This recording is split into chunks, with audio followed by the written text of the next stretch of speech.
মাত্র ১৯ বছর বয়সে আমার ডিভোর্স হয়ে যায়। বিয়েটা হয়েছিল আমার পছন্দেই।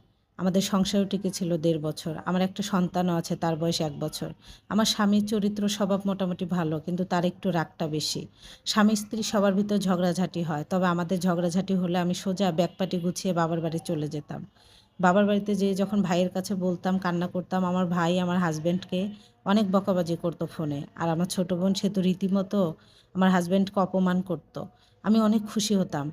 ভালোই হয়েছে, অপমান করবে না কেন? আমাকে এত বড় কথা, আর আমি আমার হাসব্যান্ডকে কথায়, কথায় বলতাম, "আমি তোর সংসার করব না, তুই আমাকে ডিভোর্স দিয়ে দে।" কারণ আমার হাসব্যান্ডের কাছে মাথা নত করা, সরি বলা, এটা আমি কোনোভাবেই পছন্দ করতাম না। আমি তার কাছে মাথা নত করব? আমি সবসময় উঁচু হয়ে থাকতে চাইতাম। আমার বোন যখন বলত তখন আমি অনেক আনন্দ পেতাম। আমার শ্বশুর-শাশুড়ি প্রতিবারই এসে সরি বলে ক্ষমা চেয়ে আমাকে নিয়ে যায় আমার বাবার বাড়ি থেকে। তো এবারেও সরি বলে আমার হাসব্যান্ড আমার শ্বশুর-শাশুড়ি নিয়ে যায়। নিয়ে যাওয়ার পর ৩ মাস ভালোই সংসার চলতেছিল। পারিবারিক একটা কথা নিয়ে আমার হাসব্যান্ডের সঙ্গে তুমুল ঝগড়া লেগে যায়।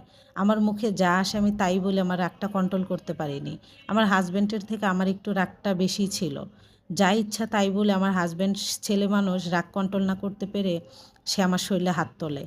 হাত তোলার কারণে আমার রাগটা আরও দ্বিগুণ হয়ে যায়। আমার বাবার বাড়িতে আমি আবার ব্যাগপাটি গুছিয়ে চলে যাই। আমার বাবা-মার কাছে যেয়ে যখন আমি বলি, আমার বাবা-মা বলে, "এত বড় সাহস! আমার মেয়েকে হাত তুলছে, জানে আমার মেয়ে কোন বংশের, ওর নামে মামলা ঠুকে দে।" আমার বাবা-মার কথা শুনে আমার রাগও কাজ করে ভিতরে, আমার হাসব্যান্ডের নামে মামলা ঠুকে দেয়। আমার হাসব্যান্ডকে অ্যারেস্ট করে নিয়ে যায় নারী নির্যাতন মামলায়। আমার হাসব্যান্ডকে জেলে রাখে। তবে আমি মুখে, মুখে বললেও আমার মনের কোথায় যেন এক কিনারে হাসব্যান্ডের জন্য মা কাজ করতেছিল। যে সত্যি কি সে আমাকে শুধু, শুধু নির্যাতন করেছে বা মেরেছে? সে তো ধৈর্যের অতিক্রম হয়ে আমাকে শরীরে হাত তুলেছিল। তবে আমাকে আমার শরীরে হাত তোলার পরে সে হাঁটু গেড়ে মাফও চেয়েছিল। এগুলো ভেবে আমার মা-বাবা মামলাটা উঠাইতে দেয় না। তবুও আমি মামলাটা মায়া লেগে উঠাই। উঠানোর পর আমার হাসব্যান্ড চলে যায়। আমি তারপরও শ্বশুরবাড়ি যাইনি। আমি যেতে চাইলে আমার বাবা-মা বলে, "তোমাকে একবার মারছে, বারবারই মারবে।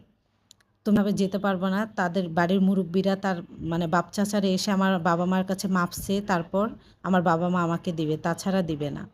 তো আমি মনে, মনে যেতে চাইলেও সেটা প্রকাশ করতে পারিনি। তখন বলি, "ঠিকই তো, আমাদের কি একটা মান-সম্মান নাই? আমার বাবার বাড়িতেই আমি থাকি।" এর ভিতরে আমার হাসব্যান্ড অসুস্থ হয়, ফোন দেয়। আমি যেতে চাইলে তখন আমার ছোট বোন বলে, "সবই এগুলো অভিনয়, কিছুই হয় নাই ওর। তোকে নিয়ে যাওয়ার ফোন দেই।" তো ওদের কথা শুনে আমিও আর যাই না। তো ফোন করতে চেয়েছিলাম, কিন্তু আমার বাবা-মা ফোন করতেও আমাকে দেয় নাই।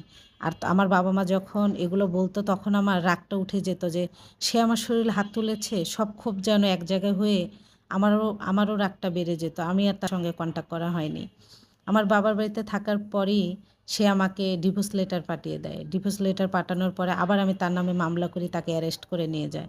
আমি চেয়েছিলাম যে আমি টাকার অঙ্কটা বেশি ওখানে লিখি, এর মাধ্যমে বুঝাই আমার বাচ্চারা আর আমার খরচ, হয়তোবা আমার স্বামী এত টাকা দিতে পারবে না, তাদের এত সামর্থ্য নাই।